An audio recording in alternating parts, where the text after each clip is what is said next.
It's 8:30. Good morning. I'm Ian Crouch with Hunter News. The Hunter region has recorded its first death from meningococcal disease for the year.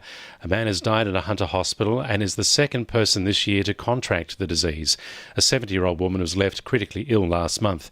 It's prompted a warning from Hunter New England Health for us to be on the lookout for symptoms, including a fever, nausea and a reddish-purple rash. A Lake Macquarie-based One Nation senator is denying claims he tried to defect from the party after a bitter disagreement with its leader.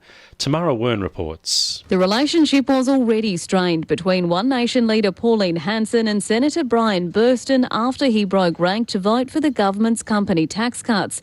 Then it's claimed he tried to defect to another party. Shooters, Fishers and Farmers Party's Robert Borsak says Senator Burston has approached them, but they declined, saying he's not the right fit.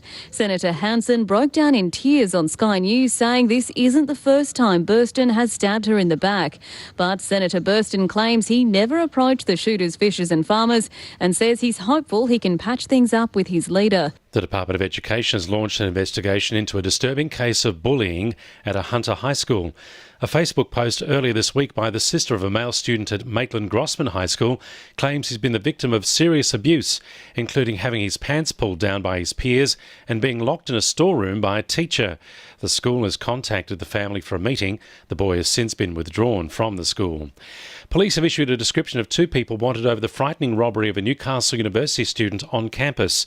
The 18-year-old student was walking towards Warrabrook Railway Station at 8:20 last night when a man and woman struck up a conversation with him. The male offender then pulled a knife on the student, demanding he hand over his wallet and mobile phone. He was then taken to a nearby ATM and forced to withdraw money, which he handed over.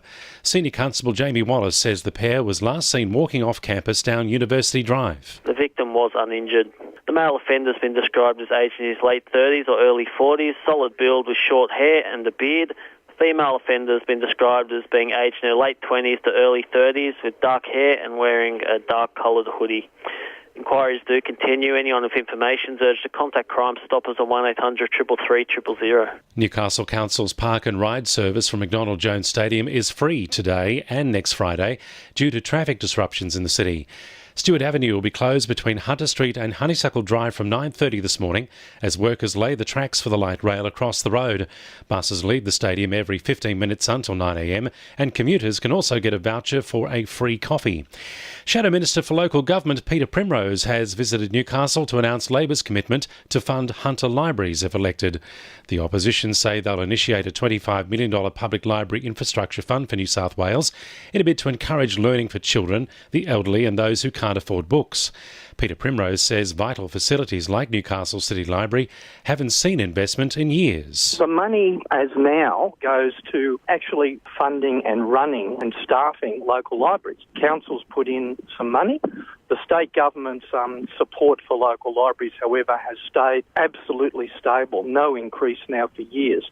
That's why we've said we will double it and link it into the CPI.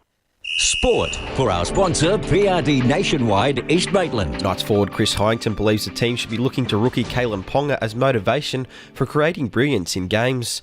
The club has struggled for sparks since losing Mitchell Pearce and need to turn the season around quickly, starting with Sunday against the Eels.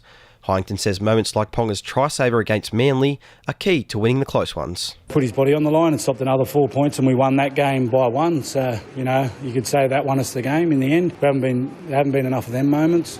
Meanwhile, the Newcastle Rebels will play their first ever rep game away from the Country Rugby League as they face a combined Ron Massey Cup side tonight at Maitland. With a short turnaround to pick a squad, Coach Phil Williams has selected central pair Brad Murray and Terence Siu in the halves. He says combinations are key in these fixtures. You need combinations in rep games. When we sit down and select the side, that's what we sort of work towards as well, because with it only being a one-off game, it's going to be a lot easier to have combinations. And Merewether aiming to make it 7 straight wins to start the Premier Rugby season with a win over Uni tomorrow afternoon at Townsend Oval. That's sport. I'm Josh Sim. And the winning numbers in Powerball are 29, 18, 9, 27, 30, 8 and 32, and the Powerball number is 6. 2NURFM News Time, 25 to 9.